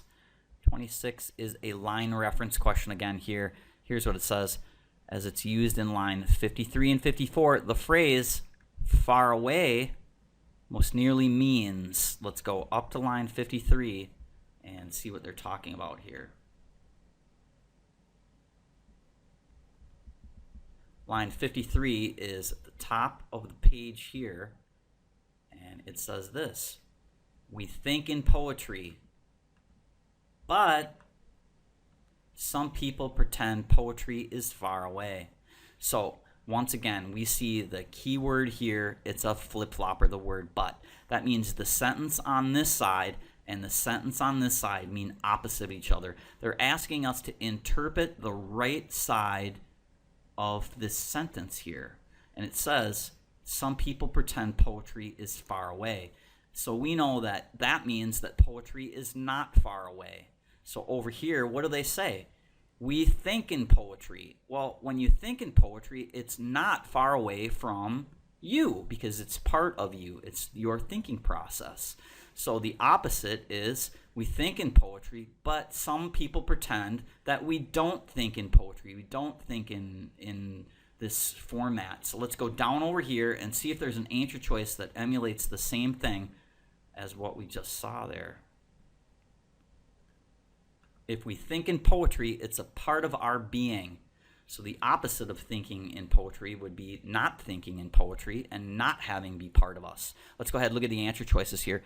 Answer choice F says something that they haven't read before. Reading, well, that doesn't really, remember, it's talking about being a part of you, so that's off the topic. Cross that one out. G says a distant goal for future study and learning. A goal, that seems off topic as well. H says not at all a part of who they are. Ah, there it is. Scooby-Doo, it says the same thing. Remember, the flip-flopper word but will lead us to the correct answer. H is the correct answer. Just for fun, let's take a look at answer choice J. Only a minor passing interest. Well, that doesn't really talk about part of you, so that's going to be out as well. 26, H is the correct answer. Remember, but, yet, and however, whenever you see them in the passage, they ask you to analyze that particular area. Always circle those words because the answer is going to revolve around that word and realizing that what's on the left and what's on the right will be opposite.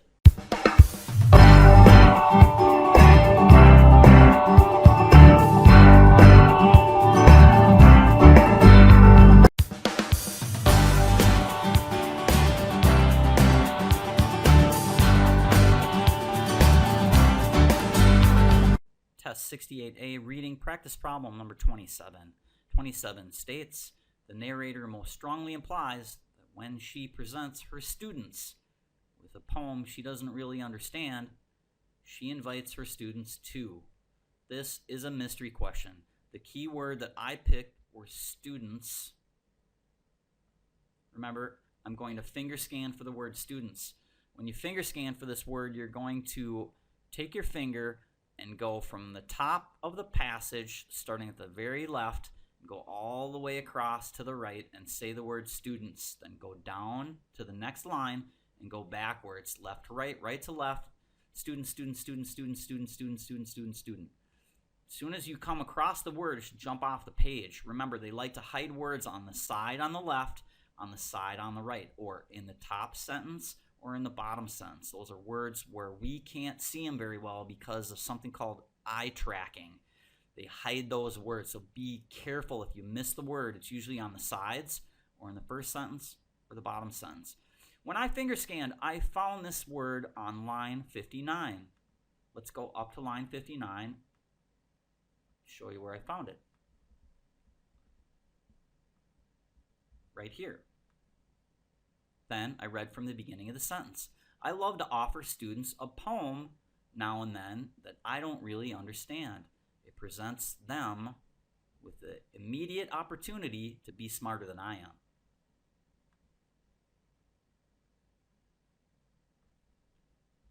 The narrator most strongly implies that when she presents her students with the poem she doesn't really understand, she invites them to, that's exactly answering the question.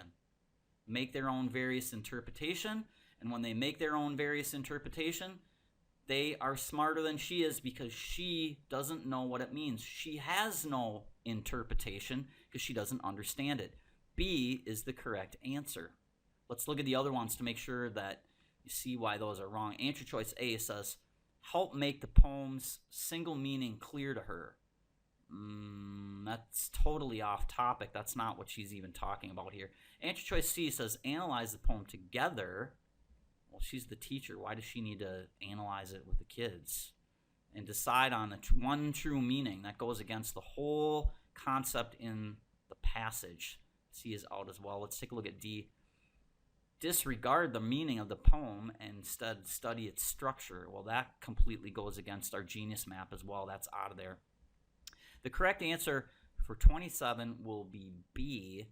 The other thing is, if you look over here, remember when you were reverse finger scanning problem number 23, we had to go up here on line 59. We found this answer, but remember you had to find in line 59 through 63, and you had to read this question, so you probably already had a background. I can never understand blah, blah, blah, blah, blah, blah, blah. So you see how that would help you answer this question? Just give you another way to answer this question. 27 is B.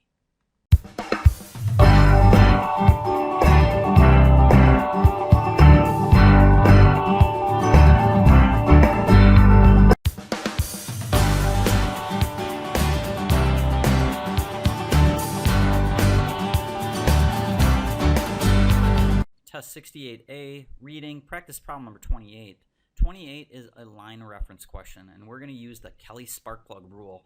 That means look at your topic sentence. Here's what the question says. The narrator's statement in lines 78 to 81 best supports the suggestion made earlier in the 8th paragraph, lines 73 to 84. Well, if you look over here, 73 is the topic sentence, and 78 is a detail in the paragraph. Remember, topic sentence followed by details. Details will support your topic sentence. So we've got to go back to line 73 and read the topic sentence here, because the detail is going to support that. When you come over here, it says this, topic sentence, poems respect our ability to interpret and translate images into signs. You know that the rest of this stuff here is going to be talking about personal interpretations and translating it into a personal meaning for yourself. When you come down over here in the passage, you're going to look over here at the questions and see which one talks about translating and having some kind of personal understanding, interpreting it through your own views. Answer choice F says that poetry is, if express our loss of nature. That seems negative. So if you look at your topic sentence using the good stinky rule, you see that when you are in line 73, respect, we put a plus next to that using the good stinky rule. That is the first answer that we can cross out right away using the good stinky rule, and also it's off topic. Answer choice F is negative. If you come over here, take a look at G. G says is often about nature, especially if it's written by Mary Oliver. Well, Mary Oliver is off topic, and nature, remember the big picture for this paragraph is about personal interpretation, not about nature, so that's off topic as well. So get that out of there. H connects many critical aspects of city people's busy lives. Busy lives, city people, that's off the topic as well. J, remember, is the correct answer here. It says links aspects of experience that seem markedly different or distant from one another. Linking aspects together will give you your own personal interpretation, because you have different aspects experiences than I have. Your experience and my experience, when we put two things together, will always come out different, and that would be your personal interpretation See how they Scooby-Doo you on that? Interpretation of the images and signs. That is the best answer choice for this particular problem. J for 28.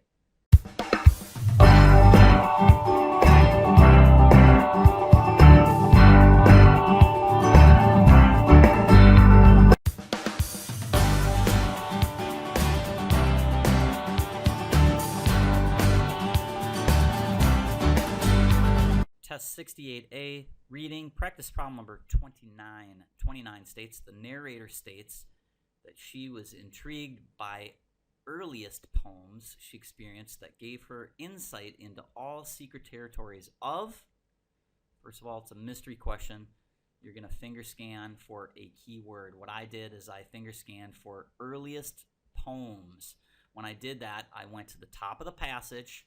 I said from the earliest, left to right, right to left, until I found this on line 12. Let's go up to line 12, and you can see it here. It's in the top. Remember, our keywords are usually going to be in the first sentence, the last sentence, on the left or on the right. That's where eye tracking, our eyes have trouble seeing our secret words, the words that we call keywords here.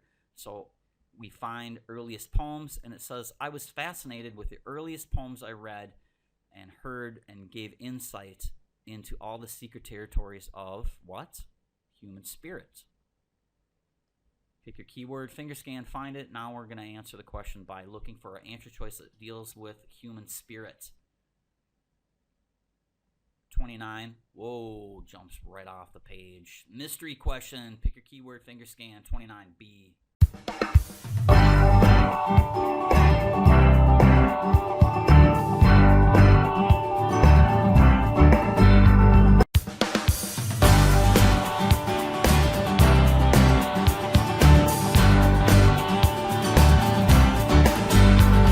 Test 68A, reading, practice problem number 30. Number 30 states, the narrator proposes that some people have lost the ability to find poetry inviting as a result of a focus in the classroom on poetry. Now we want to find this. There's two ways to do this. Number one, you could genius map out your passage, which you should do anyways, and then based upon what you see in your genius map, where did they talk about classroom? What words are associated with the classroom? Okay, that will lead you to right around line 56 or so. Then you read the surrounding area and find what is a result of people losing their ability to find poetry inviting. What makes people not interested in poetry? What's going on in that paragraph? Okay, that's the first way that you could do it. The second way you could do it is use the mystery question technique here. You could say it's a mystery question. The keyword here is classroom. So you can go ahead and finger scan for classroom. Top to bottom, left to right, say classroom, classroom, classroom until you come across the correct area where you find that word. Well, there is a small problem with this technique when you do that. When you finger scan, there is no classroom in the passage, but there are words that suggest a classroom. For example, teacher, student, and taught. Those will all be found in that same paragraph right around line 56. So either way you look at it, the bottom line comes down to this. Whenever you're trying to answer a question in reading on ACT test day, basically have to locate the correct area and then reword it into the answer choice here. So I found over here, line 56, it says this. Probably some of us were taught so long and hard that poetry was a thing to analyze, that we lost our ability to find it delicious. Lost the ability. Isn't that one of our key words in our question stem? Let's go on back down there and take a look at it again. If you look here in the question stem, doesn't it say ability? That could have been a finger scanning word as well. So right away, that answer pops off the page. Locate the correct area. Once you find it, it's a little tough to find. Once you find it, you see it falls right in your lap.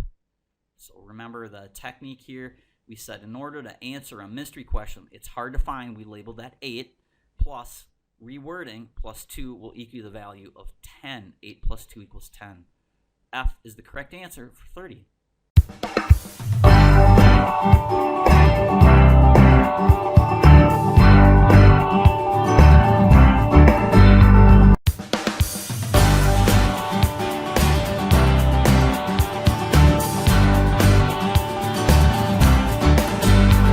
Test 68A, reading practice problem number 31. 31 is a big picture question. The main idea of the passage is not only that the presence of water on Earth is crucial for life, but also that water is, let's go ahead and use our genius mapping technique, start at the top here. We read our topic sentence, find the main subject. The main subject here is water. Every day, every passing second, water is on the move. Water is moving. Let's go to the second paragraph. It says, most of the water that falls as rain is found its way into the sky from the sea surface. So how is it moving? It's going from the sea into the sky and then raining back down to earth. So see how that's moving again? Saying the same thing. We go to the next paragraph. We should be still talking about water moving around. Evaporation from the ground, okay, removes water from the atmosphere. Okay, evaporation of what? Evaporation of water and water again. And so it's basically water moving around. When you go to the next paragraph, it says the various cogs of the hydrological cycle. Hydro means water.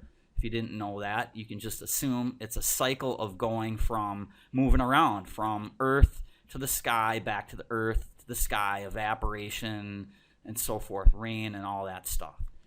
Basically saying the same thing. Go to the next paragraph. The very existence of hydrological cycle, once again, same thing, is a consequence of water's unique ability to exist in more than one phase, solid, liquid, or a gas. When you go from a solid to a liquid to a gas, it's moving around. It's basically, we're already on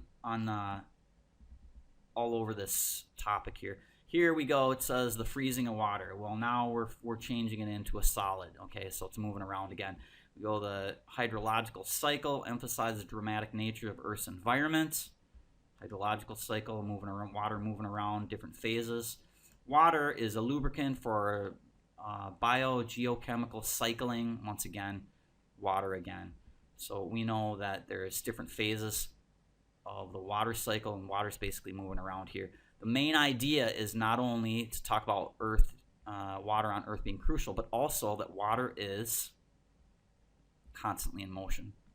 Flat out, easy as pie. Now, a couple things here about problem 31. 31, did you notice that 21, 11, and 31 were all big picture? Usually they'll bomb you with a big picture question. Without genius mapping, these can be a big problem because you don't know what the whole passage is, because most kids don't really pay attention when they read.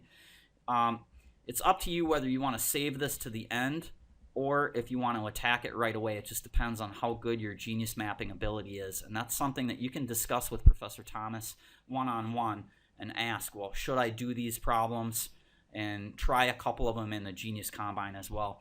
If you look at some of the other answer choices, let's go and see why they're wrong. Answer choice A says supplied to land through precipitation.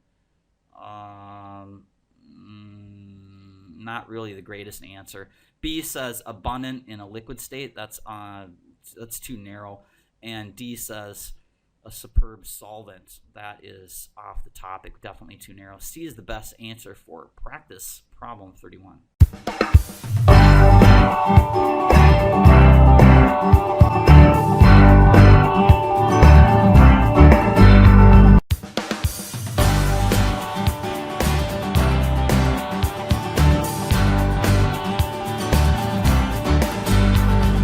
Test 68A, reading practice problem number 32. 32 states, which of the following phrases most accurately describes how the hydrological cycle is portrayed in the passage. It's a mystery question. We're going to pick our keyword. I chose the word that jumps off the page, hydrological cycle. We're going to finger scan, start at the top of the passage and say hydro, hydro, hydro, hydro, hydro until we find it. You can find this in several places. Once you find this, we're going to use the good stinky rule. That means plus, minus, or neutral next to the sentence. That means if it's positive in the sentence, in the passage, the answer will have to be positive as well. If it's negative in the sentence in the passage, that means the answer will have to be negative in the answer choices. Let's go back up to the passage, to topic sentence number 1, and start finger scanning for hydro, hydro, hydro, hydro, hydro, hydro, hydro, hydro, hydro, hydro on line 12. Here's what it says. This constant overturn of water between the reservoirs on land, in sea, and in the sky is called the hydrological cycle. So the hydrological cycle is changing from water going from the sky to the ocean to the land and so forth. It's a constant moving of the water. And I get a basic feeling here from the vocabulary that they use that it's positive. How do I know that? Read a little further. It says crucial for life. It's positive. If you didn't get that and you missed it in the first one, you could find hydrological cycle here on line 34. It says the hydrological cycle turn at a wide range of speed. It's wide range. If you missed that, you could find hydrological cycle on the next paragraph. The very existence of the hydrological cycle is a consequence of water's unique ability, that seems positive as well, to exist in more than one phase. It seems positive. If you miss that, you could find hydrological cycle here on line 66. The hydrological cycle emphasizes the dynamic nature of the Earth's environment. Dynamic, that seems positive. We know that the hydrological cycle is positive. So that means the answer choices are negative. We can cross out right away. Let's go ahead and take a look at answer choice G. Unpredictable and elusive. Unpredictable, it seems negative. Cross that one out. H, crucial but undependable. That seems negative. We can cross that one out. And J says simple but mysterious. Well, you know it's not simple. Why do you know it's not simple? Because first of all, it says a wide range. Okay, and then also unique. When it's unique, usually things that are unique are really not very simple. So there's two reasons why you can get that one out as well. Answer choice F says vital and intricate. F is the correct answer when you go ahead and use the mystery technique for finger scanning.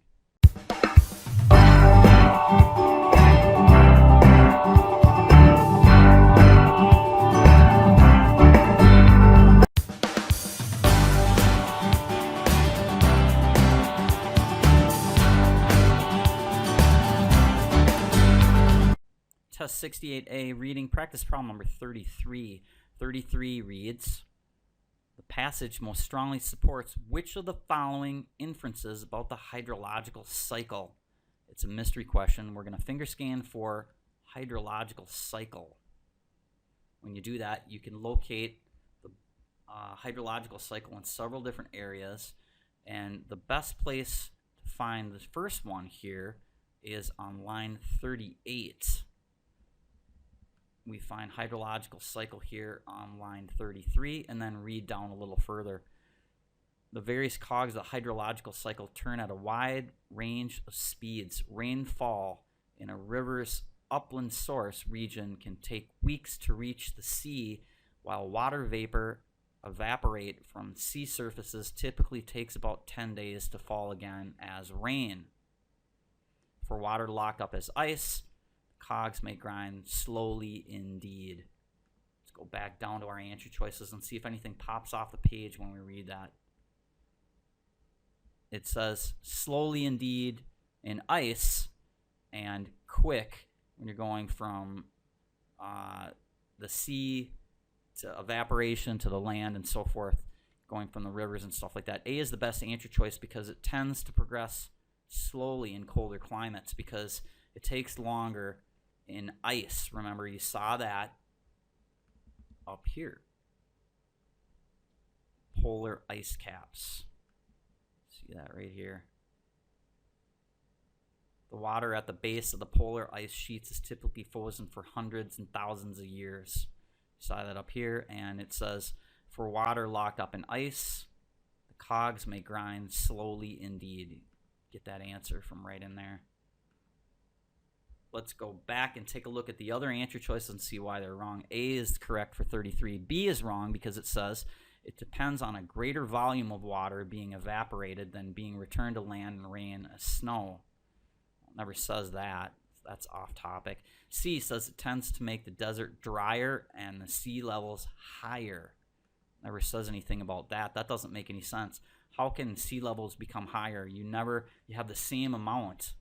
Whether it's either in the sky or in the ocean. It's just evaporating and then raining again. So that's off the topic. That's weird. Answer choice D says it is mainly a function of the land surface being heated by the sun. Well, that doesn't make reference to anything dealing with ice. So that one's going to be out. Answer choice A is the correct answer for 33.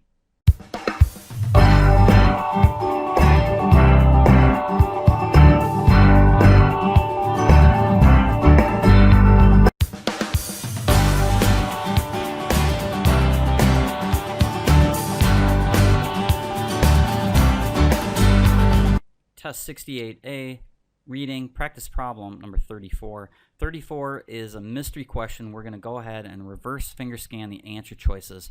It looks tough, but actually reverse finger scanning is not a bad idea on this problem.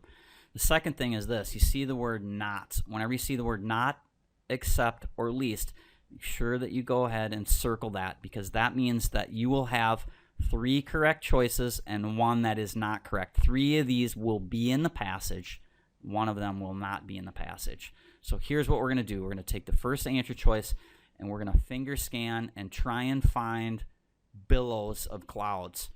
Some kids might want to wait and do this passage, this particular problem, towards the end after you're more familiar with the passage. The more questions that you answer, the more areas you've scanned, you've read, you've analyzed. So maybe you've come across some of these answer choices somewhere in the passage. You might want to save this to the very end. So we're going to reverse finger scan billows of clouds. Remember, finger scanning, you take the word, you say the word as you draw your finger over the line of words from the top to the bottom, left to right, and then go backwards, left to right, right to left, left to right, right to left. Say the word billow, billow, billow, billow, billow, billow. When you do that, we'll start at the top here, for example, billow, billow, billow, billow, billow. Keep going left to right all the way. When you do that, you will come across the word billow right here on line 57. Billow of clouds. That is in there, so therefore the answer choice will be incorrect. We're looking for the one that's not in there. And notice that billows of clouds, we also find in that same area mountain mist. So billows of cloud, mountain mist. And also we find steaming as well. So all 3 of those answer choices that will be wrong are hidden in that same particular paragraph. F is out, we saw. G is out, we saw. Mountain mist is out. So the only one left is the answer choice J, reverse finger scanning.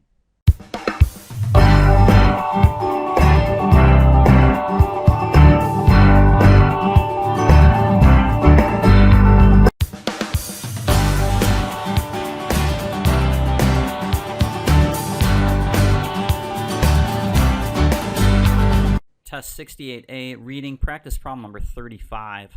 35 is a line reference / big picture question. It says the main purpose of the last paragraph is to, well, normally your last paragraph is kind of our concluding paragraph. So what we're going to do here is we're going to go to the last paragraph, start with the topic sentence, and then maybe read a teeny bit further. So let's go ahead and start with that. Here is our last paragraph. Let's start with the topic sentence. Water is the lubricant for biogeochemical cycling because it is such a superb solvent and because it itself is in constant reflux. It helps to convey other substances hither, thither, between blah, blah, blah, blah, blah, blah, blah, in different climates. So right here, when you read this, that gives you an explanation. You know it's an explanation because it says because. Because tells you it's a structural clue. Here's what they say, and this is the reason why. It's an explanation. Let's go back down to the problem and see which one of those answers pop. A says raises questions. No, the word because doesn't raise a question. The word because gives you an explanation. So that's off topic right away. I don't even have to read any further. The second thing is using the good stinky rule. We know that our topic sentence is positive. Let's go back and look at it again. Our topic sentence, water is a lubricant for biogeochemical cycling. It's superb. You see that this is positive. So that means our answer choice has got to be positive as well.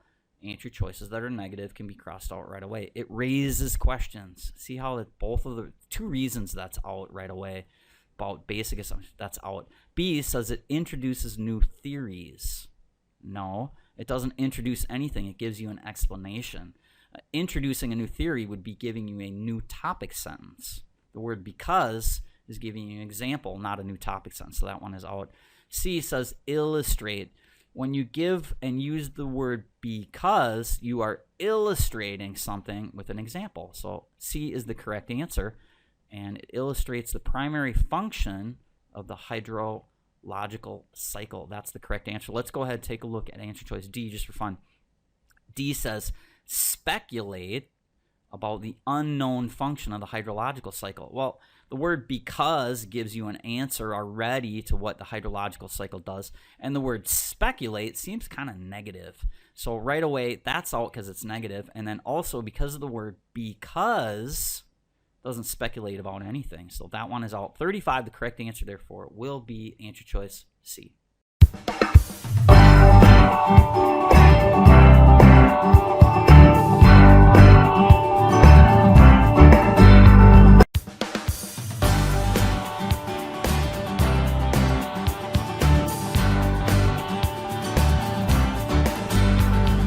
Test 68A, reading practice problem number 36. 36 states, according to the passage, what percent of Earth's total water is present in the atmosphere at any particular moment?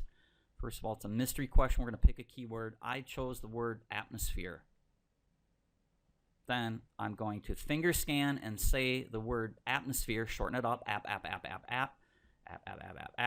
When you do that, start at the top, start at the left, say the word shortened up from left to right, and then go backwards, right to left, left to right, right to left, left to right, right to left. You will find the word atmosphere on line 5, right here. When you find the word atmosphere on line 5, you see that it says 1,000th of a percent. Let's go on down to the answer choices and see which one says the same thing. 1,000th. Oh boy, that was easy. Finger scanning, everyone. Say the keyword yourself. Find it. Correct area. Answer should technically fall in your lap. 36 is J.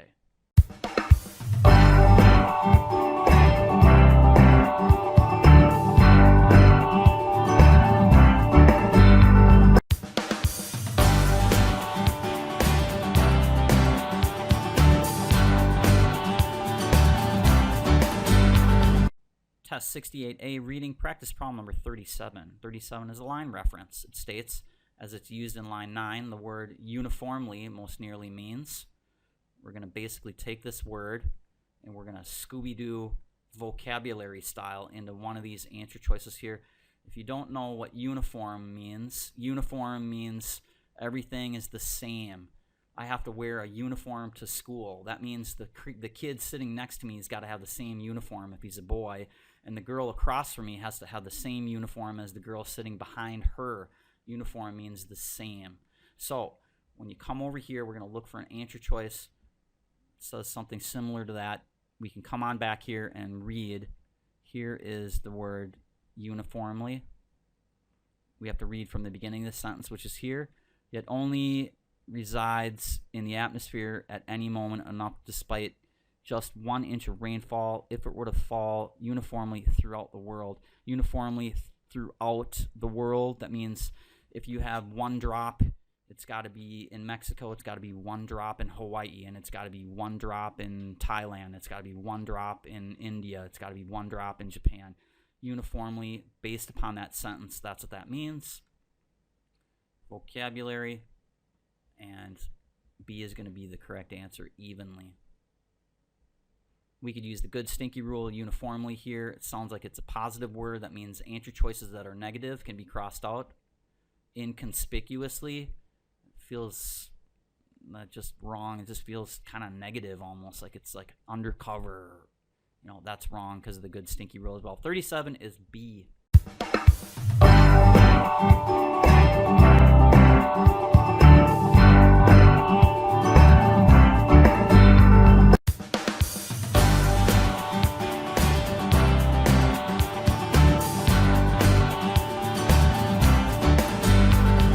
Test 68A, reading practice problem number 38. 38 reads, according to the passage, the atmosphere acquires most of the water that later falls as rain from which of the following sources? This is a mystery question. Mystery questions, we're going to pick a key word, and I chose this little phrase here, water that later falls as rain. We're going to finger scan for this phrase, water, water, water, fall, fall, fall, rain, rain, rain, later, later, later. However you want to do it, this is the phrase that we need. We're going to finger scan, locate the correct area. When you do that, you will locate the word on line 15. Remember, finger scanning says this. Say the word to yourself. Start at the top. Go from the left to the right. Say the word rain, rain, rain, rain, rain. You'll see that. You locate water that falls as rain. That's that whole phrase there. You could have picked any one of those words to get you to the right area. We located on line 15, and here's what it says. Most of the water that falls as rain has found its way into the sky from the ocean, from the sea surface. Sun's heat removes from the ocean equivalent to 3 feet in the depth each year, blah, blah, blah, blah, blah. Let's go back down. Take a look at our answer choices.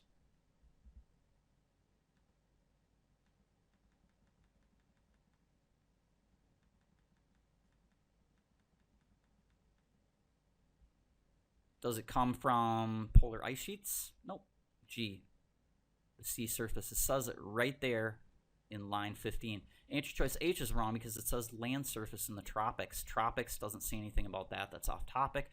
And freshwater lakes and rivers is off topic. Once again, 38 is G, locating, finger scanning on line 15.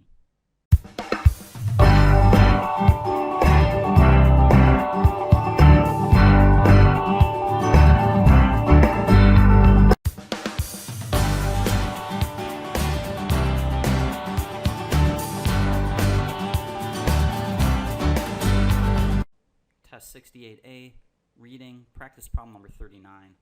39 states, based on the passage, which of the following can most reasonably inferred about air whose humidity has reached the saturation vapor pressure?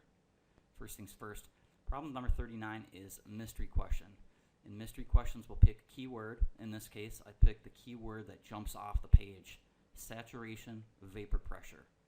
Then I go to the beginning of the passage and I start finger scanning. It means I say the word to myself, saturation or vapor or pressure. In this case, I said saturation. I shortened it up and said sat. Then I took my fingers, starting at the top left, and I went from left to right, down, backwards, right to left, left to right, forward, backwards, left to right, right to left, left to right. Saying each time I take my finger, dragging it across the page, say the word volcanic areas.